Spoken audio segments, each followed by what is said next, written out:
Before we go and talk about accountability and leverage and judgment, you've got a few tweets further down the line that I would put in the category of continuous learning. There is no skill called business. Avoid business magazines and business class. Study microeconomics, game theory, psychology, persuasion, ethics, mathematics, and computers. There's one other comment that you made in a Periscope that was you should be able to pick up any book in the library and read it. And the last tweet in this category was reading is faster than listening, doing is faster than watching. Yeah. The most important tweet on this, I don't even have in here, unfortunately, which is the foundation of learning is reading. I don't know a smart person who doesn't read and read all the time. And the problem is, what do I read? How do I read? Because for most people, it's a struggle. It's a chore. So the most important thing is just to learn how to educate yourself. And the way to educate yourself is to develop a love for reading. So the tweet that is left out, the one that I was hinting at, is read what you love until you love to read. It's that simple. Everybody I know who reads a lot loves to read. And they love to read because they read books that they loved. It's a little bit of a catch-22, but you basically want to start off just reading wherever you are and then keep building up from there until reading becomes a habit. And then eventually you will just get bored of the simple stuff. So you may start off reading fiction, then you might graduate to science fiction, then you may graduate to nonfiction, then you may graduate to science or philosophy or mathematics or whatever it is. But take your natural path and just read the things that interest you until you kind of understand them. And then you'll naturally move to the next thing and the next thing and the next thing.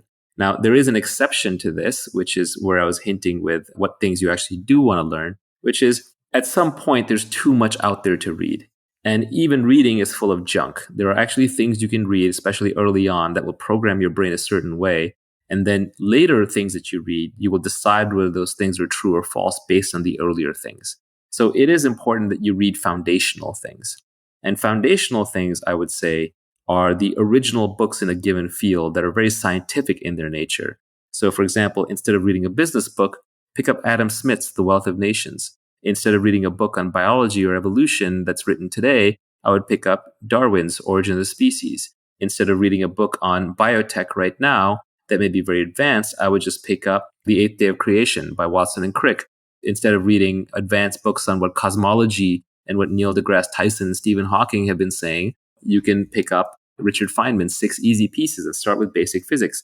If you understand the basics, especially in mathematics and physics and sciences, then you will not be afraid of any book. All of us have that memory of when we're sitting in class and we're learning mathematics, and it was all logical and all made sense until at one point the class moved too fast and we fell behind. And then after that, we were left memorizing equations, memorizing concepts without being able to derive them from first principles. And at that moment, we were lost. Because unless you're a professional mathematician, you're not going to remember those things. All you're going to remember are the techniques, the foundations. So you have to make sure that you're building on a steel frame of understanding, because you're putting together a foundation for a skyscraper. And you're not just memorizing things, because if you're just memorizing things, you're lost. So the foundations are ultra important. And the ultimate is when you walk into a library and you look at it up and down and you don't fear any book. You know that you can take any book off the shelf, you can read it, you can understand it, you can absorb what is true, you can reject what is false, and you have a basis for even working that out that is logical and scientific and not purely just based on opinions. The beauty of the internet is the entire Library of Alexandria times 10 is at your fingertips at all times. It's not the means of education or the means of learning are scarce. The means of learning are abundant. It's the desire to learn that's scarce. So you really have to cultivate that desire. And it's not even cultivated. You have to not lose it. Children have a natural curiosity. If you go to a young child who's first learning language, they're pretty much always asking, what's this? What's that? Why is this? Who's that? They're always asking questions. But one of the problems is that schools and our educational system and even our way of raising children replaces curiosity with compliance. And once you replace the curiosity with the compliance, you get an obedient factory worker, but you no longer get a creative thinker. And you need creativity. You need that ability to feed your own brain to learn whatever you want.